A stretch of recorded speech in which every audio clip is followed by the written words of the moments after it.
Déclaration dangereuse de Zidane qui surprend l'équipe nationale algérienne après le match de l'Algérie contre la Guinée équatoriale et expose Fouzi Lekja et le président de la CAF à cause de l'Algérie. Mais avant de commencer, si vous êtes fan de l'équipe nationale algérienne, veuillez liker cette vidéo et écrivez dans les commentaires Vive l'Algérie et n'oubliez pas de parfumer votre bouche par le rappel d'Allah et la prière sur notre noble messager. Après que l'équipe nationale algérienne ait topé son groupe avec mérite, les Verts entrent en huitième de finale en sachant que le chemin ne sera pas pavé de roses, car le prochain rendez-vous contre la RD Congo est un vrai test des intentions. Mais l'Algérie ne s'embrouille pas devant les noms et ne craint pas les confrontations difficiles, comme l'ont fait les héros des Verts en Égypte et ont imposé leurs mots aux grands du continent. Cette génération est capable de répéter le scénario parce que les championnats ne sont pas donnés mais arrachés par la force et la personnalité. D'un autre côté, Zinedine Zidane a déclaré dans une intervention à la radio française après la fin du match de l'Algérie contre la Guinée équatoriale, en disant que l'équipe nationale algérienne a confirmé une fois de plus qu'elle est une grande équipe, non mesurée seulement par les résultats mais par sa façon de penser et de gérer le tournoi. Expliquant qu'il n'a pas été surpris du tout par les choix de l'entraîneur Vladimir Petković qui a disputé le match avec une formation à dominante de remplaçant et a reposé plusieurs éléments clés parce que la qualification était pratiquement assurée depuis le match contre le Burkina Faso. Il a ajouté que ce comportement reflète l'esprit d'un entraîneur qui comprend le sens des grands tournois et sait quand gérer l'effort et quand accélérer le rythme, confirmant que le leadership de l'Algérie dans le groupe est venu avec mérite et pleine légitimité, et non par hasard ou par calcul.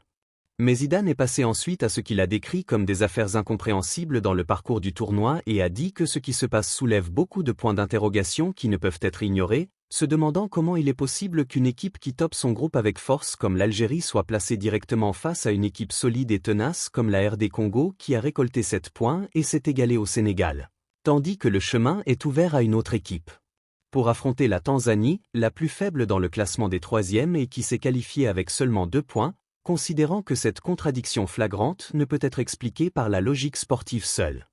Zidane a ajouté que le football africain souffre depuis des années de décisions organisationnelles qui manquent de clarté et que de telles programmations créent un sentiment que certaines équipes sont poussées vers le chemin le plus difficile dès le début, tandis que d'autres équipes reçoivent des parcours plus confortables. Il a dit que cette réalité nuit à l'image du tournoi et sème le doute dans l'esprit des fans et des joueurs alike.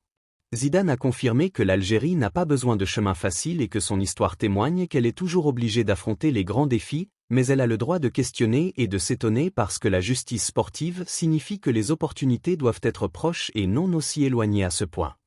Zidane a poursuivi son discours en avertissant que ce qui l'inquiète vraiment n'est pas le niveau de la RD Congo ni la force d'aucune autre équipe, mais ce qui pourrait se passer dans les petits détails qui décident des matchs à élimination directe, disant que l'arbitrage dans de telles phases devient un facteur décisif et que tout écart de la neutralité pourrait changer le cours d'un tournoi entier. Il a ajouté que les expériences passées dans le football africain nous ont appris que les erreurs, quand elles se répètent dans une seule direction, deviennent une source d'inquiétude légitime. Zidane n'a pas caché son mécontentement de ce qu'il a vu dans certains matchs du tournoi, indiquant qu'il y a des rencontres qui ont suscité un large débat arbitral selon le témoignage d'analystes et d'experts, ce qui rend l'appréhension naturelle pour tout observateur neutre. Zidane a adressé un message d'avertissement clair en tant que footballeur aux responsables du football africain, confirmant que l'Algérie est une ligne rouge footballistique et que le respect de la compétition et de l'intégrité n'est pas seulement une demande algérienne mais un principe qui doit régir tous les grands tournois. Il a dit qu'il est présent dans ce tournoi en tant que supporter de l'Algérie avant toute autre qualité et que son silence ne signifie pas l'acceptation de tout parcours manquant de clarté ou d'équilibre. Zidane a ajouté que parler de la victoire d'une équipe au titre doit être basé sur la performance sur le terrain, non sur ce qui se dit en dehors, et que les tournois ne se font pas par complaisance mais par de grandes confrontations, insistant sur le fait que celui qui veut être un vrai champion doit vaincre les grands, non chercher des chemins confortables ou éviter les chocs forts. Malgré son ton en colère, Zidane a exprimé sa confiance totale dans l'équipe nationale algérienne, disant que cette génération possède l'expérience et la solidité mentale qui lui permettent de surmonter tout obstacle et que le match contre la RD Congo sera difficile mais pas impossible, et pourrait même être une opportunité pour prouver la vraie personnalité de l'équipe. Zidane a rappelé ce qui s'est passé lors de l'édition en Égypte quand l'Algérie a affronté les plus fortes équipes du continent l'une après l'autre, de la Côte d'Ivoire au Nigeria puis au Sénégal, et est sortie avec le titre parce qu'elle n'a pas eu peur et n'a pas été affectée par les pressions ni par les circonstances, mais a joué un football propre et clair. Zidane a insisté sur le fait que l'Algérie restera toujours forte quand elle est assiégée et que son histoire footballistique s'est écrite dans les moments les plus difficiles, et qu'il est confiant que les hommes de l'Algérie sont capables de faire taire tous les doutes sur le terrain parce que la seule vérité dans le football est ce qui se décide sur la pelouse, non ce qui se trame en coulisses. Ce qu'il voit dans les coulisses du football africain l'oblige à ne pas se taire, confirmant que ses paroles ne viennent pas d'une hostilité envers quiconque mais de son souci pour l'intégrité de la compétition et la protection du principe d'égalité des chances. Zidane a ajouté que le président de la fédération marocaine Fouzi Lekja et le président de la CAF Patrice Motsepe sont tenus aujourd'hui de présenter un tournoi transparent qui se décide uniquement sur le terrain, indiquant que les impressions accumulées chez les fans et les joueurs concernant certaines décisions arbitrales et organisationnelles ont créé un climat de doute qui ne sert pas le football africain.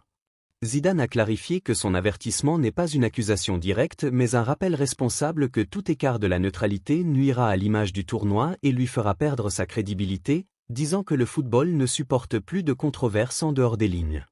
Il a ajouté que quand les questions sur l'arbitrage se répètent, il devient un devoir pour les responsables de dissiper le doute par des actions, non par des déclarations.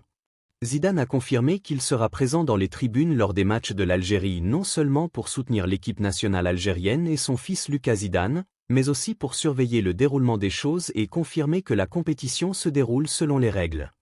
Il a dit que sa présence est un message clair que l'Algérie n'est pas seule et que toute décision influente doit être juste et justifiée.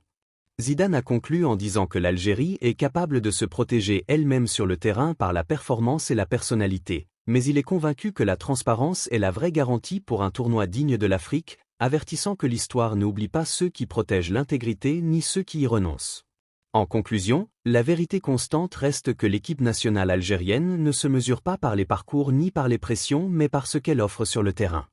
Les Verts sont habitués au chemin le plus difficile et ont fait leur histoire quand les défis étaient plus grands que les calculs.